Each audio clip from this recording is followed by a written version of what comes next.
Sound अर्थात ध्वनि के अंतर्गत तारत्व पर चर्चा करेंगे, पिच पर, हाई पिच, लो पिच। साथ में हम एम्पलीट्यूड पर चर्चा करेंगे, आयाम के ऊपर, और ध्वनि की तीव्रता पर भी बात करेंगे। क्या है तारत्व या पिच?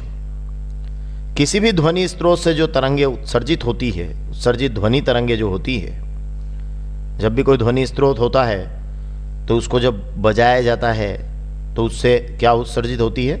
ध्वनि उत्सर्जित होती है। तो उसकी आवृत्ति को हमारा मस्तिष्क जो है किस प्रकार अनुभव करता है, उसे उसका तारत्व या पिच कहते हैं। मतलब अगर किसी भी ध्वनि स्रोत से कोई ध्वनि उत्सर्जित हुई तो उसकी आवृत्ति को हमारा मस्तिष्क जिस प्रकार से एक्सपीरियंस करता है, हमारे मस्तिष्क को जैसा अनुभव होता है, उसे हम उसका तारत्व कहते हैं।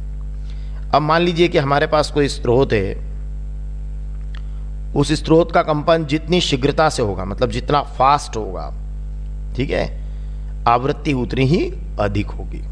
तो स्रोत का कंपन फास्ट तो आवृत्ति अधिक, और ध्वनि का तारत्व या यूं कहें पिच भी उतना ही अधिक होगा। मतलब आप जिस स्रोत में जो कंपन है वो जितनी तेजी से होगा, देखिए तेजी से कंपन हो रहे हैं, तो तेजी से कंपन होना कहलाएगा, शीघ्रता से कंपन होना कहलाएगा अधिक आवृत्ति।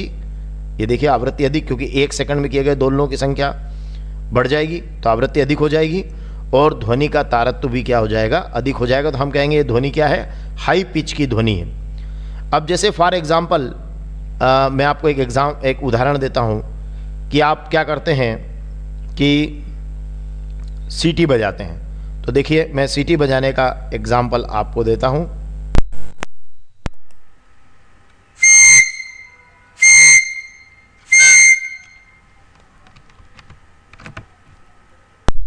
तो आपने यहाँ इस सीटी को बजते हुए देखा, तो एक सीटी के कंपन में जो एक सीटी के जो कंपन है वो आपने देखे कि वो कंपन क्या है? ज़्यादा है। तो आवृत्ति भी उतनी ही क्या है? ज़्यादा है। तो इस ध्वनित का तारत्व क्या है? अधिक है। अब जिस स्रोत का कंपन यूं कहे जितनी धीरे या स्लो होगा, उससे उत्सर्जित ध्वनि की जो आवृत्ति है वो उतनी ही क्या होगी? कम होगी, और ध्वनि का तारत्व उतना ही कम होगा। मतलब यह है कि इसको हम लो पिच कहेंगे कि स्रोत का कंपन कम है तो आवृत्ति कम है, मतलब 1 सेकंड में किए गए दोलनों की संख्या क्या हो गई? कम हो गई। प्रति सेकंड या एकांक समय में किए गए दोलनों की संख्या कम, तो ध्वनि का तारत्व उतना ही क्या हो जाएगा? कम हो जाएगा, और हम उसको कहेंगे लो पिच साउंड। जैसे मान लीजिए आप फॉर एग्जाम्पल अगर 1 सेकंड में हम ढोल के कंपन को देखें, देखिए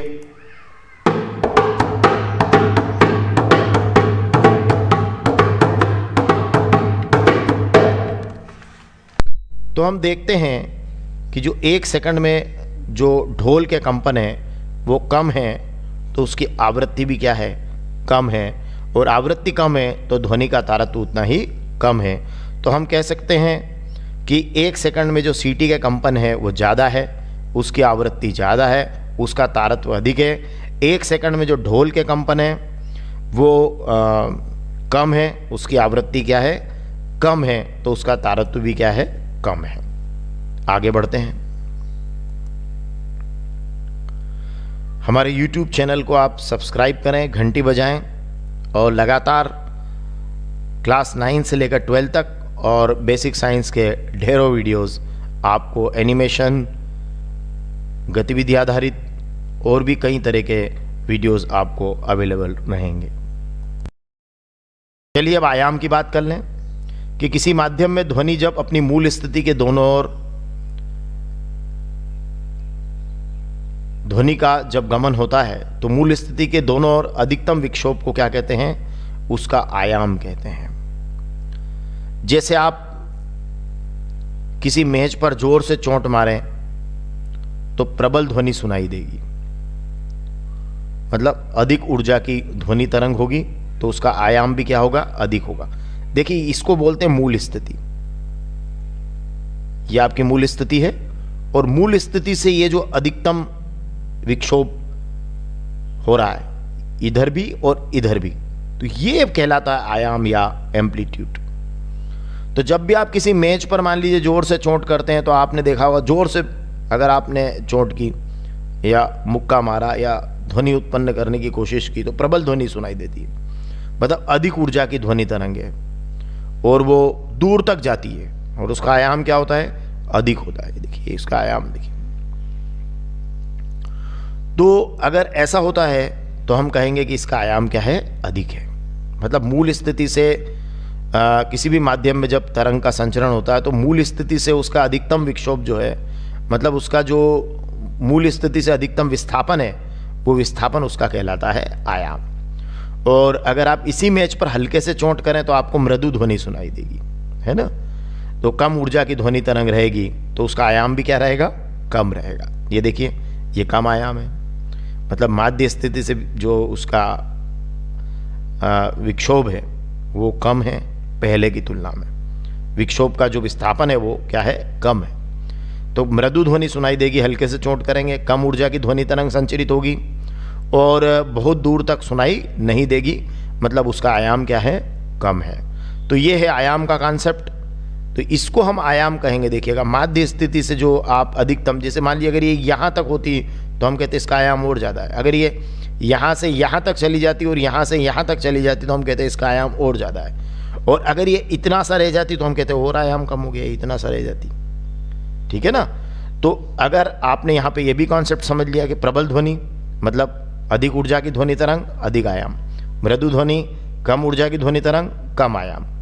अब आगे एक और महत्वपूर्ण बात हम समझ लेते हैं कि ध्वनि की प्रबलता और तीव्रता में क्या अंतर है। मतलब ये जैसे आप यहाँ देख रहे हैं ये प्रबल ध्वनि है, तो ये इसकी तीव्रता में, प्रबल ध्वनि, जो प्रबल ध्वनि की जो प्रबलता है वो और क्या वो तीव्रता एक ही शब्द है। इसको कभी भी एक रूप में हमें नहीं समझना चाहिए।